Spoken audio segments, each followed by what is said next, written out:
You've been at the party for 45 minutes. You are smiling. You are talking.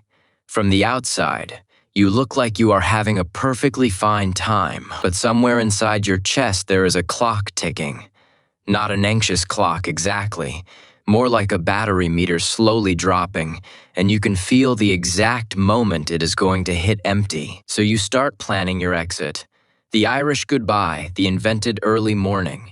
The "oh, I have a thing." You've got a whole library of exits, and you've used every single one. And here is the part that nobody around you understands.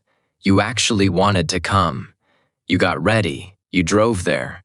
You walk through the door genuinely wanting to have a good time. But something happens between minute 30 and minute 90 that you can't quite explain to anyone who doesn't experience it. And the psychology behind that something is far more interesting than people think. To understand the people who need to leave parties early, you have to understand what is actually happening in their nervous system the moment they walk through that door. The second you enter a social gathering, your brain does something remarkable. It runs what neuroscientists call a social threat assessment. In under 2 seconds, your amygdala scans for how many people are here, who you know, who you don't, what the energy is, and where the exits are. Most people's brains run that scan once, and then it is done. They settle in. They relax. Their nervous system files the room under safe and moves on. But for some people, the scan doesn't stop. It keeps running. Every new person who walks in, every shift in volume, every change in group dynamics triggers another assessment. And each assessment costs energy. Psychologist Elaine Aron identified this as sensory processing sensitivity. About 15 to 20% of the population has nervous systems that process stimuli more deeply than average. In plain English, they're not choosing to overprocess the party. Their brain is doing it automatically, like a program running in the background that you can't close. And here is where it starts in childhood. Picture this. You are 10. Your parents are hosting a dinner party. The house is full of adults being loud and unpredictable. And at some point, you quietly disappeared to your room. Not because anyone told you to, because your body told you to. You hit a wall. You couldn't name, and your legs just carried you somewhere quiet.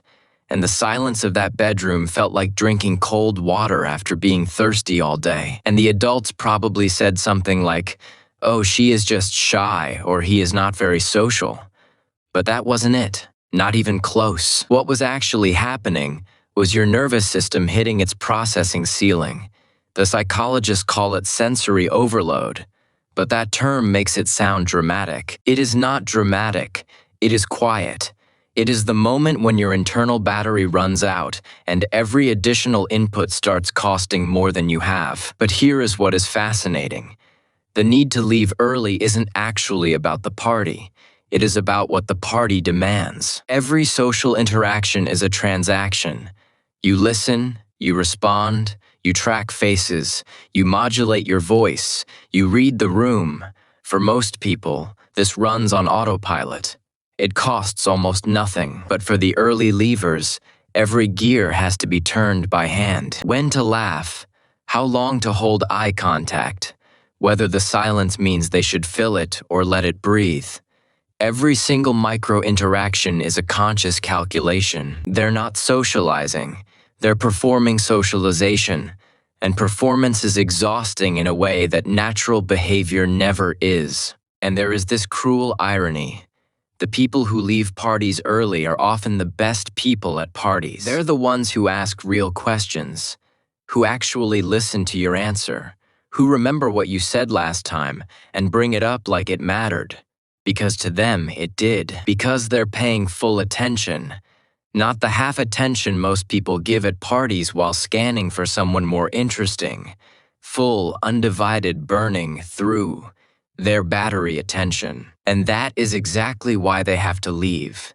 Because they gave you the real version of themselves, not the surface version, and the real version has a time limit. Psychologists who study social energy call this the introvert hangover. And despite the name, It has nothing to do with introversion, exactly. Plenty of extroverts leave parties early too. The difference isn't whether you enjoy people. It is how much processing power each interaction costs. And let's talk about the guilt, because this is where it gets complicated. Every person who leaves early carries the same quiet shame. They feel like they should be able to stay, like something's wrong with them for wanting to go. Like normal people don't feel this way, and the fact that they do means they're broken somehow. They see the stories going up from the party that is still happening. Everyone's still laughing, still dancing. And they're already home in sweatpants, feeling like they failed some basic human test. But here is what they need to hear. Leaving isn't failing. Leaving is the smartest thing their nervous system knows how to do. Because here is the part nobody explains. When your sensory system is overloaded and you stay anyway, you don't just get tired, you start to dysregulate. Your emotional responses get choppy. You laugh too hard at things that aren't that funny. You get irritable at things that normally wouldn't bother you. You say yes to things you don't mean. You agree to plans you'll cancel tomorrow.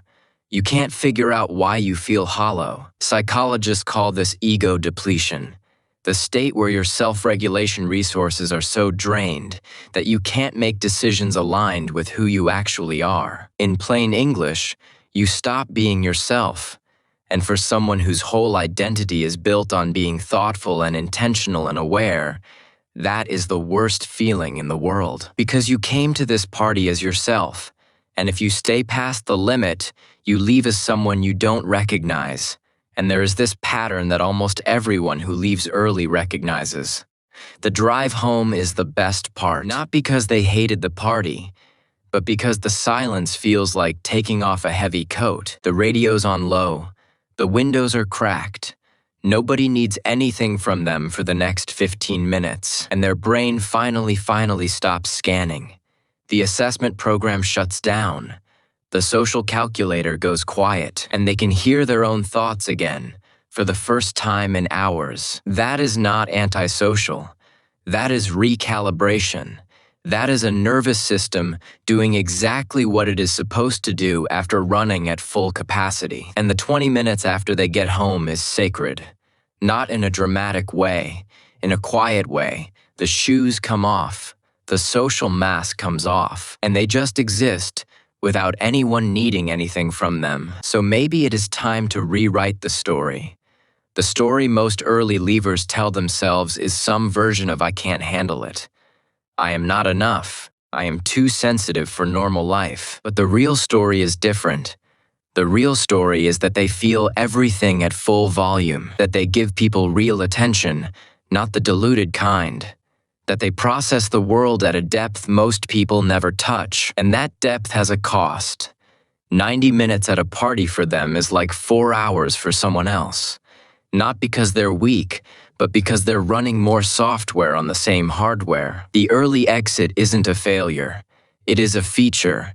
It is their system saying, "I gave you everything I had, and now I need to recharge." And that is not something to apologize for. So if you are someone who always leaves early, if you've ever sat in your car in the driveway just breathing before going inside, if the words "I need to go home" hit you like relief and guilt at the exact same time, you are not broken. You are not antisocial. You are not bad at being a person. You just feel things at a frequency that most rooms aren't built for. And that is not a limitation. That is a depth that most people spend their whole lives never accessing. And that frequency is a gift, even if it means you have to leave the party early to keep it. If this hit home, please subscribe. And if you want to support these deep dives into the psychology behind how we actually work, hit that join button. I would genuinely appreciate your support. Now go home whenever you need to. You have my permission.